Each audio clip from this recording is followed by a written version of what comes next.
5 berita terpopuler hari ini, Senin 24 November 2025 di Bloomberg Tech News Flash 5. Yang pertama, William Fed ada ruang penurunan suku bunga dalam waktu dekat. Gubernur The Fed New York, John William, dalam pidatonya Jumat di Santiago, Chile, menjelaskan adanya resiko penurunan terhadap lapangan kerja meningkat, sedangkan resiko kenaikan inflasi mereda, sehingga memungkinkan penurunan bunga lagi di dalam waktu dekat.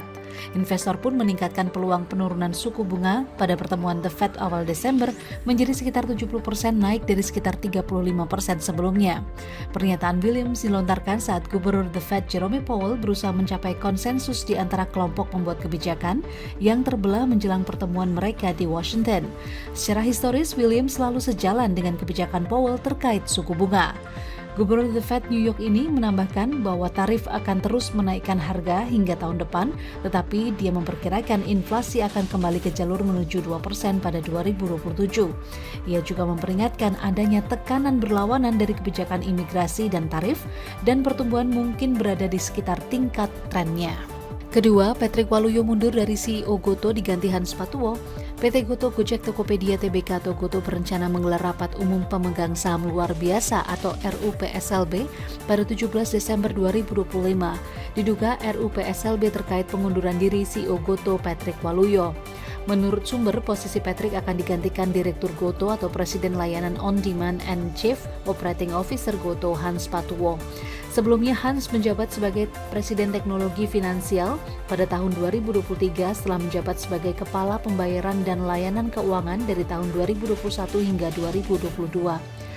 Sebelumnya, manajemen Goto menyampaikan bahwa pemanggilan resmi RUPSLB akan dilakukan pada 25 November 2025 melalui situs web Perseroan, Bursa Efek Indonesia atau BI, dan KSEI. Adapun RUPSLB akan dilakukan pada 17 Desember 2025 mendatang. Ketiga, Vivo dan BPAKR sudah jual lagi BBM RON 92 Shell Nego tahap final. Kementerian ESDM mengungkap sebagian BBM di operator SPBU swasta, yakni PT Vivo Energi Indonesia atau Vivo dan PT APR operator SPBU BPAKR kembali tersedia sejak 23 November 2025. Dirjen Migas Laude Sulaiman menjelaskan, BBM yang tersedia pada dua operator SPBU swasta ini merupakan bensin RON 92 yang didapat setelah Vivo dan BPAKR membeli base fuel impor dari PT Pertamina Patraniaga atau PPN. Presiden Direktur BPAKR Vanda Laura mengatakan Perseroan tengah melakukan pengadaan kargo BBM dasaran atau base fuel tahap lanjut dengan PPN bervolume sekitar 100.000 barrel akan datang pada akhir pekan ini.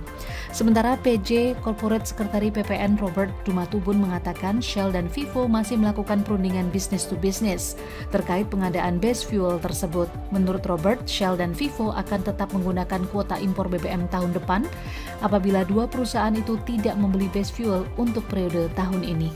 Keempat, PT Jarum respon pencekalan Rahmat Hartono ke luar negeri. PT Jarum buka suara terkait pencekalan COO PT Jarum sejak 1999 dan Presiden Direktur Jarum Foundation Victor Rahmat Hartono ke luar negeri.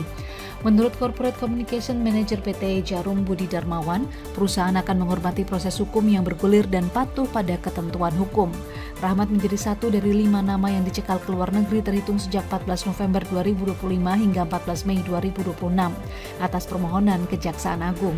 Hal ini terkait dengan tindak pidana korupsi memperkecil kewajiban pembayaran perpajakan perusahaan atau wajib pajak 2016-2020 oleh Direktorat Pajak Kementerian Keuangan yang diusut Kejagung sejak 25 Oktober 2025. Di sisi lain, pihak Jarum menegaskan penyidikan dugaan korupsi yang dilakukan di Kejagung tidak mempengaruhi operasional perusahaan. Ia juga memastikan operasional Jarum tetap berjalan normal.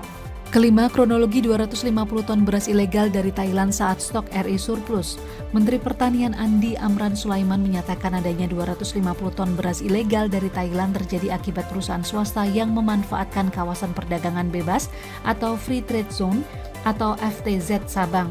Beras ini disimpan dalam gudang milik PT Multazam Sabang Group yang kini telah disegel oleh aparat setempat. Lebih lanjut, Amran menjelaskan bahwa pihak swasta tersebut telah mengajukan rekomendasi impor kepada Kementan namun ditolak, sehingga impor 250 ton tersebut tidak memiliki persetujuan impor atau PI dari Kementan. Selain itu, Amran memaparkan bahwa rapat penolakan impor tersebut baru digelar di Jakarta pada 14 November 2025 lalu, tetapi perizinan dari Thailand sudah keluar. Dengan demikian, Amran menduga impor tersebut sudah direncanakan. Itu dia 5 berita terpopuler pilihan Bloomberg Technos hari ini. Ikuti terus update selanjutnya di www.bloombergtechnos.com.